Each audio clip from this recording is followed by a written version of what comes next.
Terima kasih. Jazakumullah khairan katsiran. Semoga Allah membalas amal infak bapak-bapak ibu-ibu. Semoga hajatnya dikabul oleh Allah Subhanahu wa taala.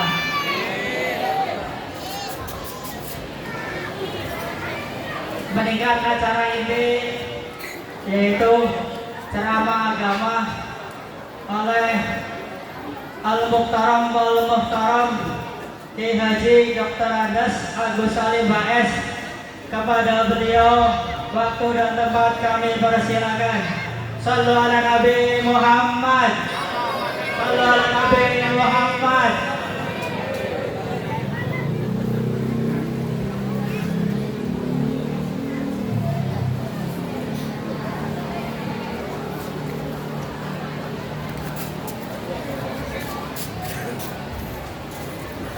Assalamualaikum warahmatullahi wabarakatuh.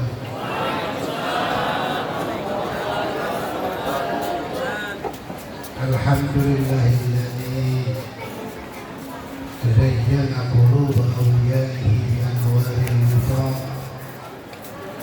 wa saqa asrar ahbabihi syarabal ladzina idza ولا يعلم الإنسان في أي الدواوين كتب ولا في أي الفريقين حساب.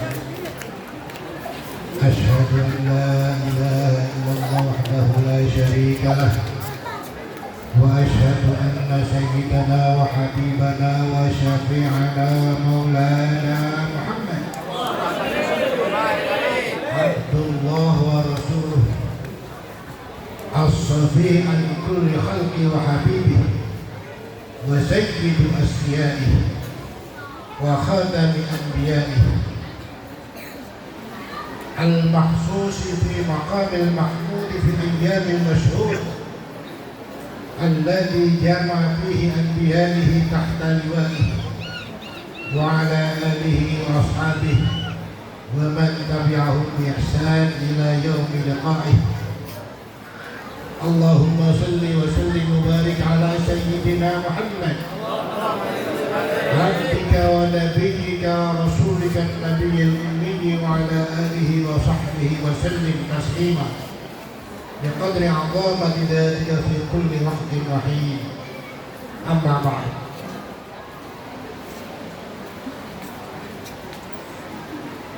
معاشر المسلمين والزمرة الموحدين، para alim, para ulama, para kiai, para huddad, ibu nyai, wabil khusus yang sama-sama kita hormati Ketua DKM Masjid Al-Ikhlas Ustadz Mukhtar Effendi, A'azzahullah bi'azzih, Ketua Panitia peringatan Maulid Nabi Muhammad SAW Ustadz Santoso,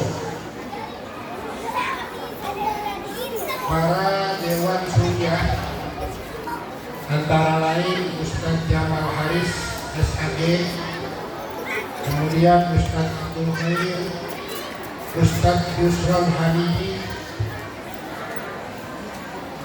yang saya hormati Ustadz Muhammad Imran Wakadus Karang Bahagia.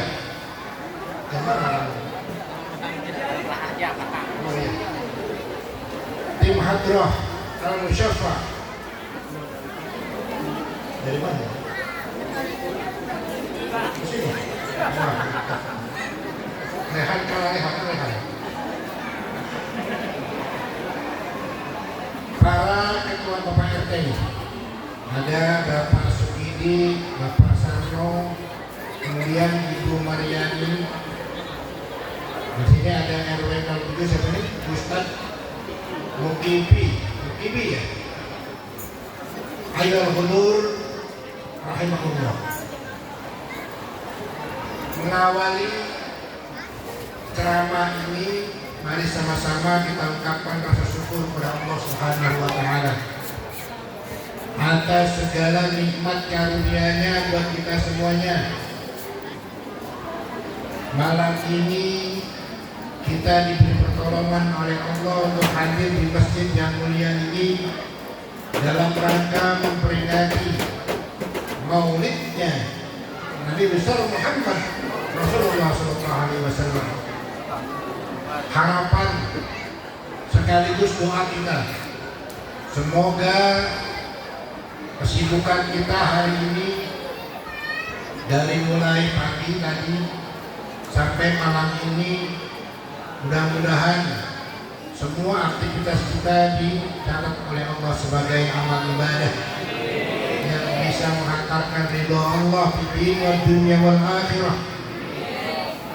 Juga sholawat dan salam sama-sama kita sanjungkan kehadiran baginda Nabi Muhammad sallallahu alaihi wasallam. Hadirin hadirat rahimakumullah. Malam ini kita memperingati maulidnya Nabi Agung, yakni Nabi Muhammad SAW, yang kelahirannya itu dihadiri oleh seluruh malaikat Allah dan dihadiri oleh wanita-wanita suci. Hadar ummahu lailata maulidihi Asiyatu wa Maryam. Asiyatu wa Maryam fi nisbatin minal hadiratil qudsiyah.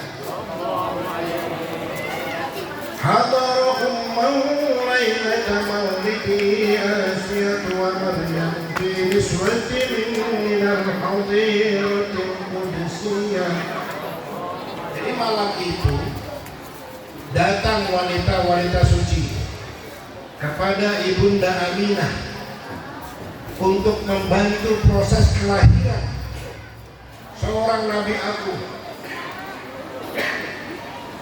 Nabi besar Muhammad Rasulullah SAW. Dan ketika lahir, cahaya menerangi jagat raya ini. Wa akhadha al-mahal waladhu sallallahu alaihi wasallam nuran yatalaqqa usanah. Jadi ketika lahir itu, cahaya menerangi seluruh jagat raya dari barat, timur, selatan, utara. Nuran yatalaqqa usanah, cahaya yang gemerlap. Itulah kelahiran baginda Nabi Muhammad SAW. Dan ketika lahir ke dunia, kedua tangan Nabi Muhammad langsung menggenggam tanah, kepalanya dongak ke atas. Itu pemahaman kita lagi apa itu? Kedua tangan megang bumi, kepala dongak ke atas, ongkang-ongkang langsung. Wa ma'ruja sallallahu alaihi wasallam wadi'an yadayhi fil ard rafi'an ra'sahu 'ala as-sama'il 'aliyyah. Jadi ketika lahir itu kedua tangan Nabi genggam tanah, kepala Nabi dongak ke atas. Itulah Nabi Muhammad SAW. Maka untuk itu kata Allah dalam Al-Quran, "Qul bi fadlillahi wa bi rahmatihi fabidzalika falyafrahu huwa khairun mimma yajma'un." Katakan Muhammad, dengan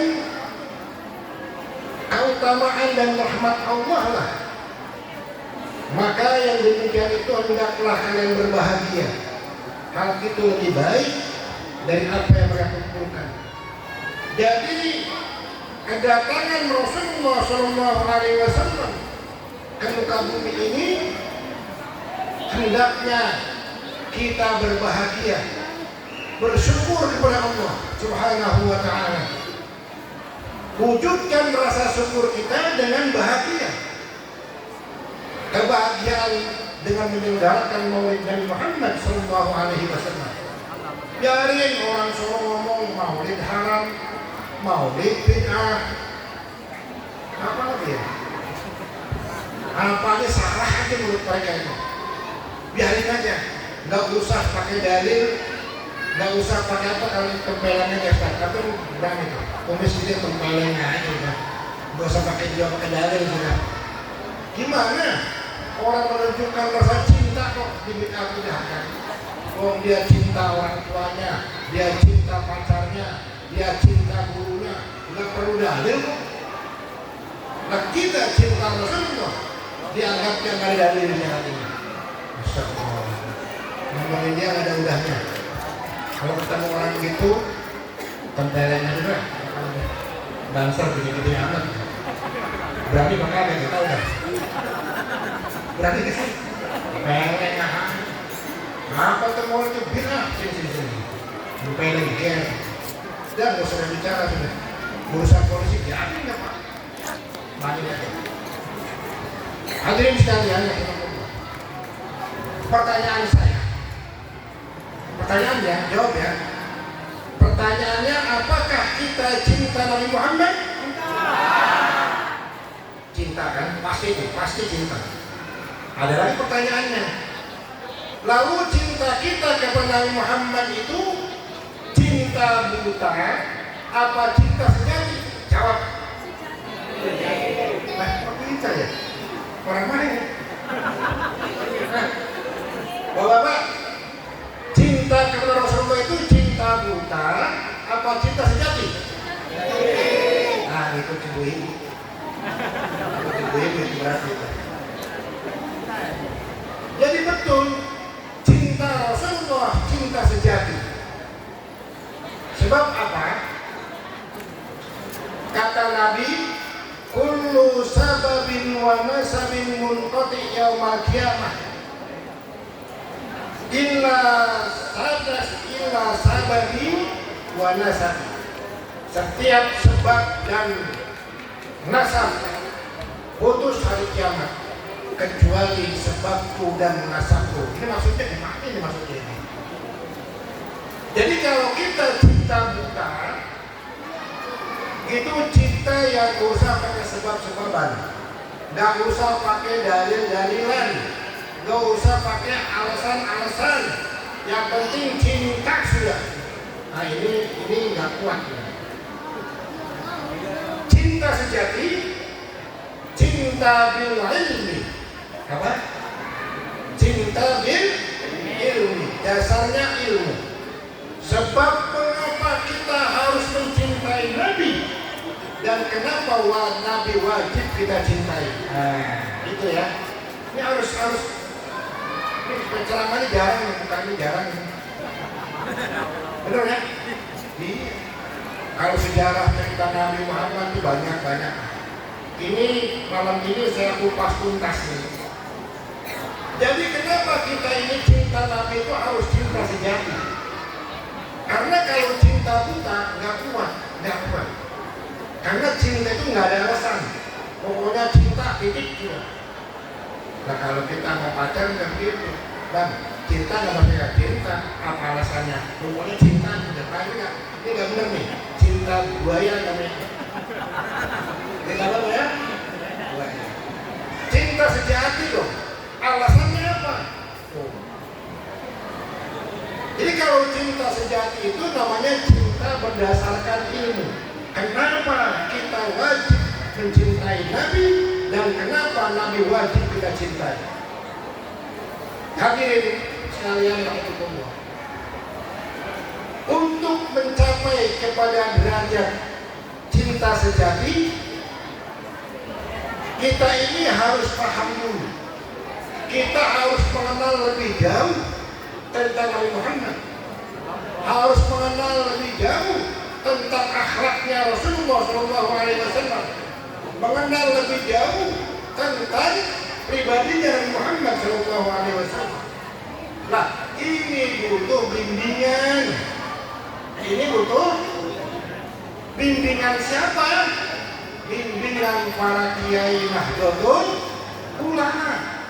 Karena para kiai itu beliau adalah pewaris Nabi.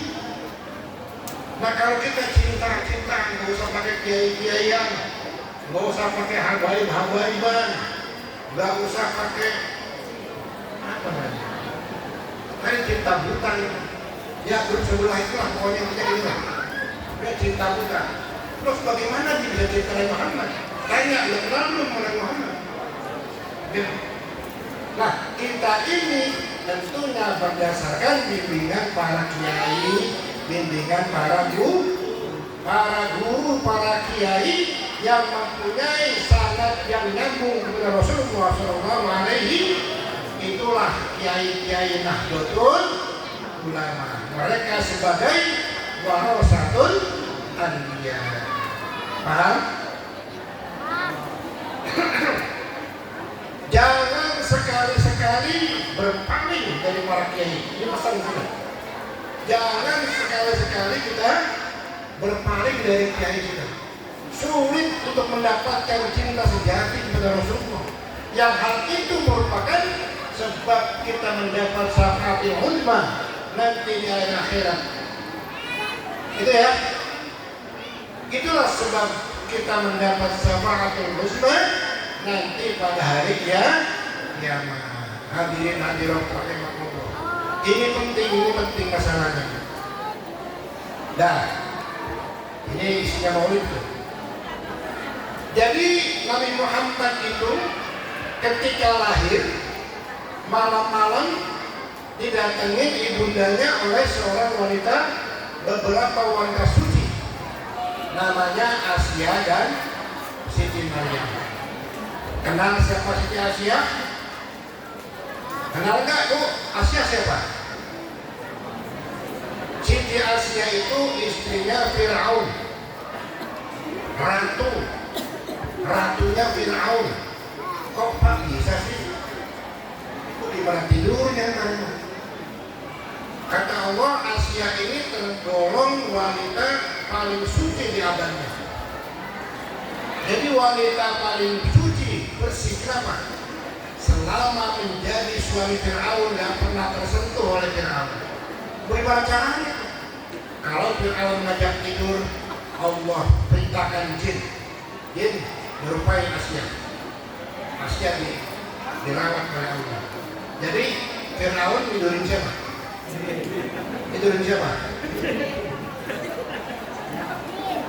Suatu ketika Siti Asia itu ketahuan bahwa Siti Asia itu beriman kepada Allah, menolak, mengingkari Fir'aun sebagai Tuhan. Ajudan ngomong, Raja, itu permaisuri ternyata agamanya beda, Tuhannya beda, Tuhannya bukan paduka. Betul. Panggil. Asia, benar? Kamu punya Tuhan selain aku? Betul. Berani Asia. Sekarang pilihan, kamu ngaku aku suamimu sebagai Tuhan, atau kamu saya siksa sampai mati. Kalau perempuan sekarang, ibu-ibu kira-kira pilih yang mana? Ikut aku sebagai suami, raja, sebagai ratu, menempati istana yang mewah, atau saya hukum kamu dan saya bunuh? Kira-kira pilih yang mana itu? Nah, kalau sekarang insya Allah milih yang pertama. Udah, pilih jadi ratu aja deh. Pilih jadi ratu aja, raja lah, bisa itu belakangan. Kita siapkan. Saya pilih Allah Tuhan saya, dan saya menolak paduka jadi Tuhan. Kalau sisanya dibikin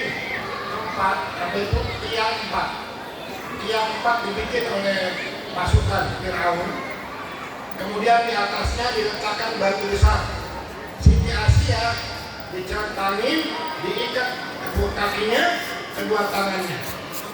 Mau dijatuhin, malaikat datang.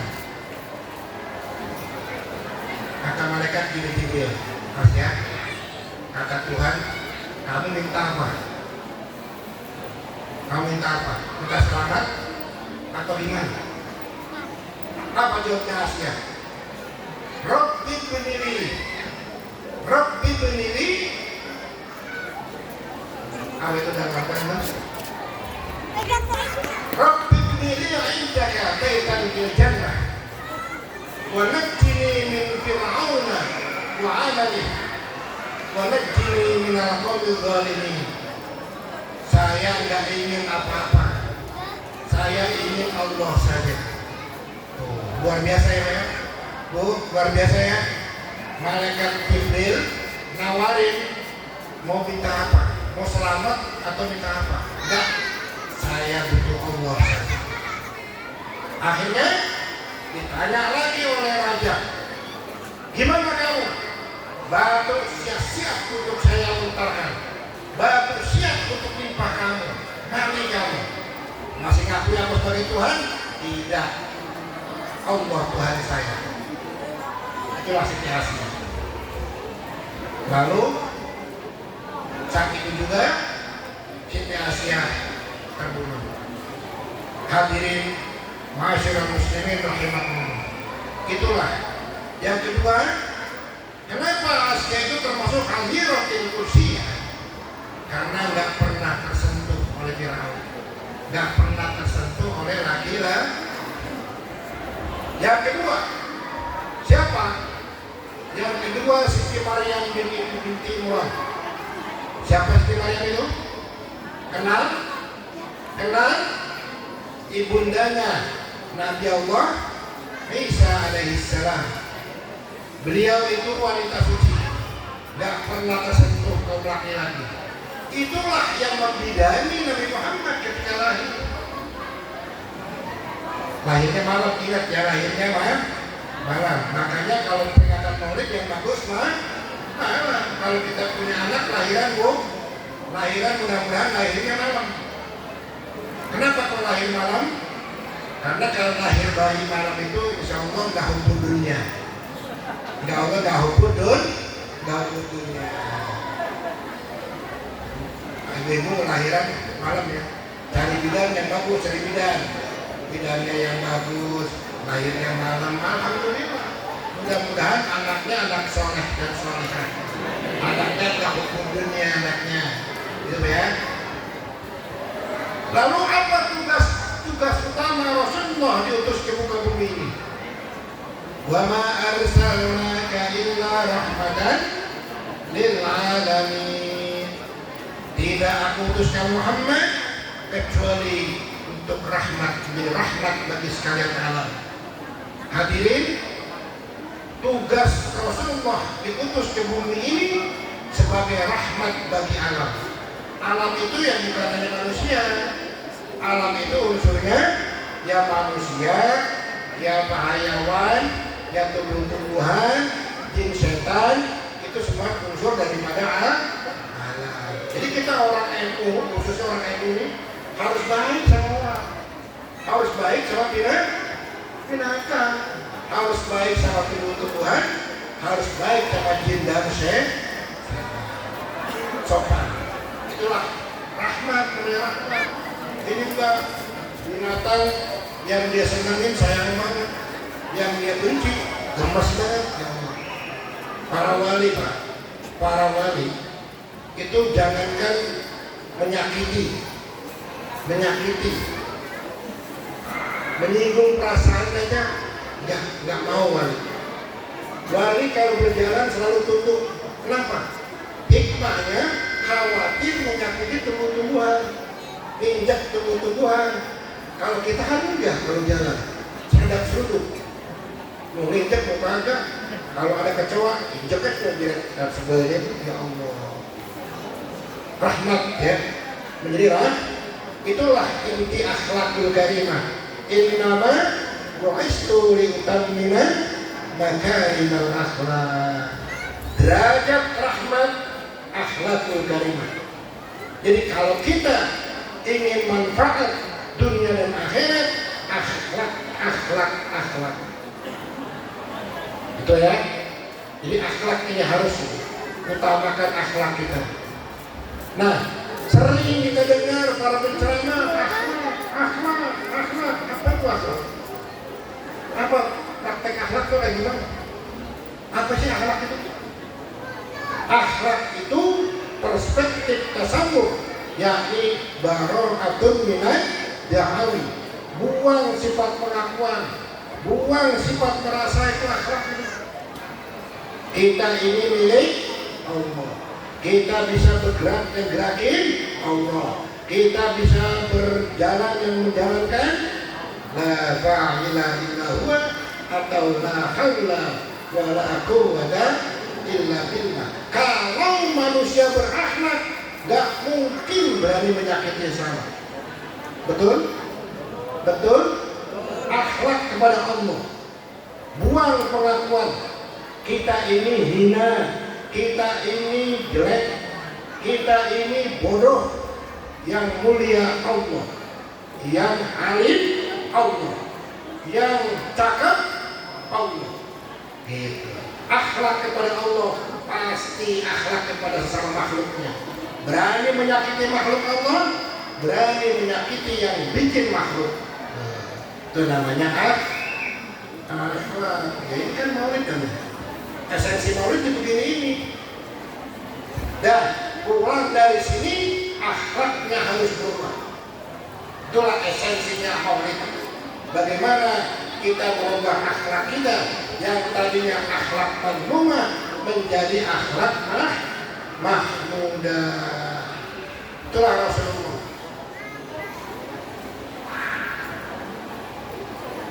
Makanya standarnya Nahdlatul Ulama apa? Itu dalam urusan sosial itu tasamuh. Apa tasamuh? Apa tasamuh itu? Toleran. Orang bisa toleran itu harus akhlaknya bagus dulu. Kalau akhlaknya nggak bagus, nggak mungkin bisa bertoleransi. Kan tadi akhlak tadi apa? Gua pengakuan. Gua paling benar, itu dia salah. Oh, saya ahli surga, dia ahli neraka. Ini dikit-dikit neraka, dikit-dikit bid'ah, ziarah kubur, syirik, neraka. Maulidan, bid'ah, kullu bid'atin dolalah, wa kullu dolalah finnar, neraka lagi.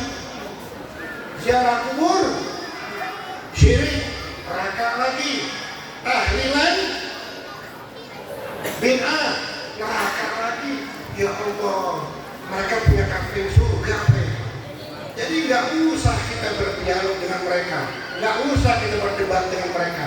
Tempelengan, ribet-ribet. Dan dulu urusan begini ini doang, ya kan? Dulu Pak, itu Muhammadiyah itu. Aku dan Muhammadiyah itu berdampingan, berjuang bareng-bareng memerdekakan Indonesia. Betul? Walaupun yang satu sedang kunut, yang satu nggak kunut. Akur aja.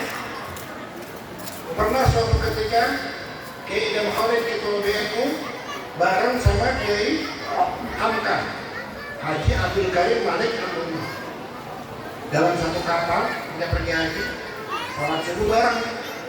Kata Hamka melihat siapa? Kiai Idam Khalid Ketua BNU, udah kan akan lihat maju ya, sholat baik kunut, Hamka ikut dulu. Besoknya, nah sekarang jangan Hamka jadi imam, nggak kunut, tidak boleh nggak kunut, toleransi.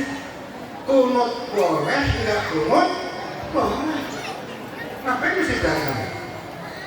Nih, tamu yang satu ini nih yang kau dikit-dikit bid'ah, dikit-dikit dolala, orang itu dihajar habisnya.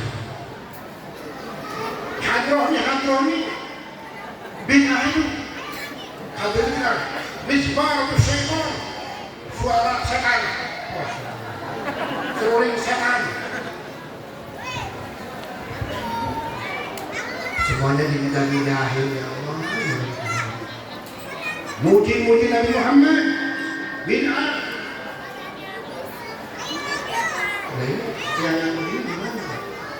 Nah makanya kaum Nahdiyin harus betul-betul jaga persatuan, jaga sekarang ini zamannya sudah seperti ini Pak, zaman seperti ini, ideologi sudah sekarang perang ideologi, hati-hati karena mereka sudah semakin masif, mereka semakin berani. Kita kaum Nahdiyin nggak kalah. Jadi kaum Nahdiyin itu dalam urusan keamanan. Di situ ada qat'iyah wa qaniyah. Dalam kebangsaan kita ini mengenal sistem qat'iyah wa qaniyah, konsensus kolektif. Apa itu konsensus kolektif? P. Pancasila. B. Bhinneka Tunggal Ika. N. NKRI. U. Undang-Undang Dasar PBNU. Itulah qat'iyah wa qaniyah. Kita sebagai kaum Nahdien wajib jaga ini. Wajib jaga ini. Jadi rombongan mereka. Mereka ini sudah berusaha bagaimana merubah sistem khilafah. Negara ini hilangin Pancasila, jadi dengan khilafah. Nah ini tugas kita para kaum Nahdlatul Ulama. Enak ulama Nahdien. Hadirin, kenapa orang M itu selalu bersikap itu selalu ambil jalan tengah itu? Wasatiyah, jalan tengah, enggak ekstrim kanan, enggak ekstrim kiri, adanya tengah.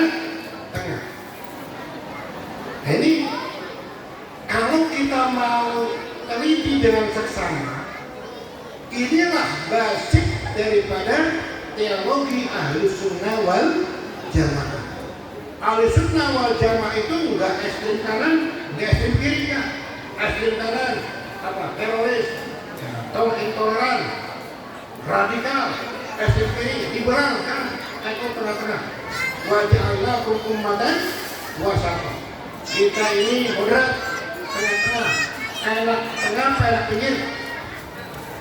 Enak tengah-tengah sudah. Enak tengah-tengah sudah punya. Enggak kanan, enggak kiri, tengah-tengah bilang. Gitu. Inilah basic, namanya basic daripada teologi Ahlus Sunnah wal Jamaah. Nah, Ahlus Sunnah wal Jamaah itu ada 3. Ini kan semua Ahlus Sunnah wal Jamaah ini. Ahlus Sunnah wal Jamaah tadi saya bilang apa? Gerbongnya Nahdlatul Ulama. Gerbongnya Ahlus Sunnah adalah Nahdlatul Ulama. Dari mulai siapa itu? Siapa yang pertama kali menata Ahlus Sunnah wal Jamaah? Imam Hasan Basri, generasi tabi'in. Kemudian dilanjutkan oleh yang namanya Syekh Muhadi, kemudian Syekh Al-Hadisi, Ibnu Qullat, kemudian 1 abad kemudian dilanjutkan oleh Imam Hasan Abu Hasan Al-Asy'ari, Abu Al-Maturidi, dilanjutkan oleh Imam Ghazali. Pada abad 20 Ahlus Sunnah wal Jamaah masuk ke Indonesia, ke Nusantara. Melalui siapa? Melalui Syekh Ahmad Khatib As-Sandasi, orang Sandas. Itu yang melanjutkan tradisi Ahlus Sunnah wal Jamaah. Itu orang Toreko itu. Kitabnya namanya Fathul Arifin, yang berhasil mengkombinasi Toreko, Qadiriyah, Naqsabandiyah. Kemudian dilanjutkan oleh Syekh Nawawi Al-Bantani, yang terkenal dengan mujtahid madhab, yang kitab karangannya ratusan, dipakai semua pesantren-pesantren Nusantara ini dan seluruh negara-negara Islam yang bermadhab Syafi'i. Wafat dilanjutkan lagi oleh Syekh Syekh Mahfud At-Turmusi, Syekh Mahfud Termas. Beliau itu ahli hadis. Kitab karangannya Minhaj Dawin Nadhar. Itulah yang meneruskan tradisi Ahlus Sunnah wal Jamaah. Dilanjutkan lagi oleh Syekh Khalil Al-Bangkalani, Madura, seorang ahli gramatika Arab.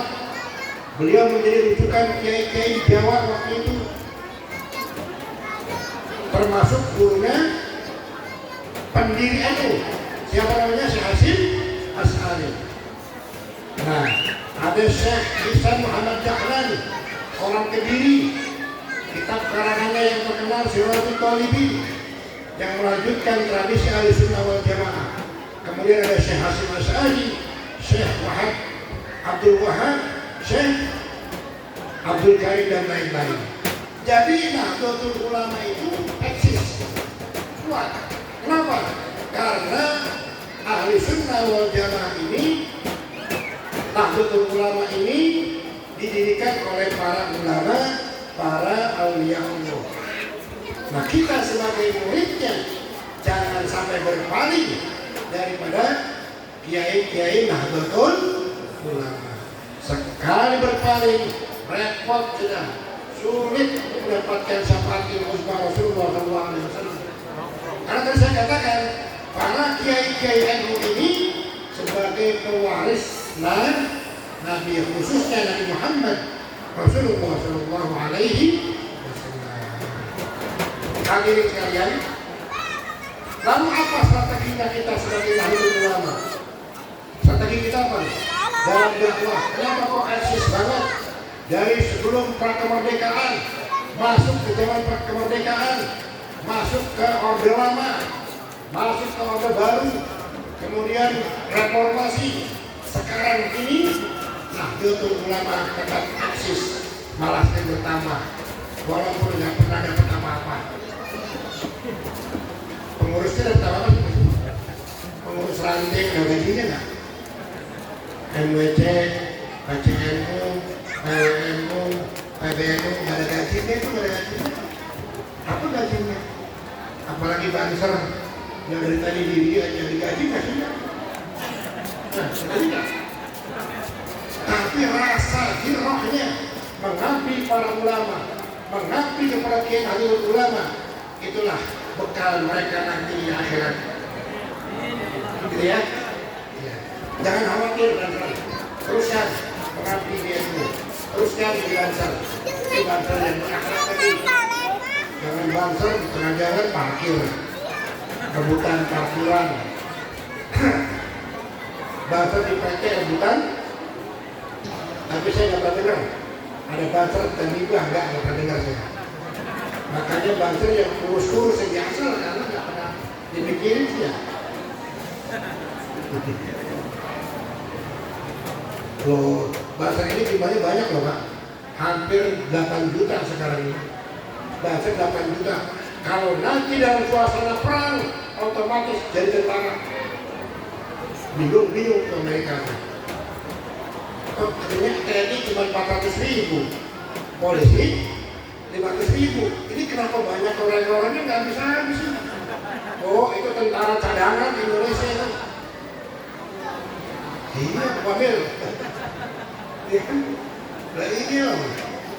Sekarang nggak apa? Nanti dalam suasana genting, otomatis jadi tentara. Walaupun nggak ada gajinya. Sekarang Ukraina sama apa? Sama Rusia itu Pak, itu semua warganya wajib militer. Warganya nggak militer, wajib militer. Karena dalam suasana perang. Dalam suasana perang. Padahal perangnya perang buat-buat aja.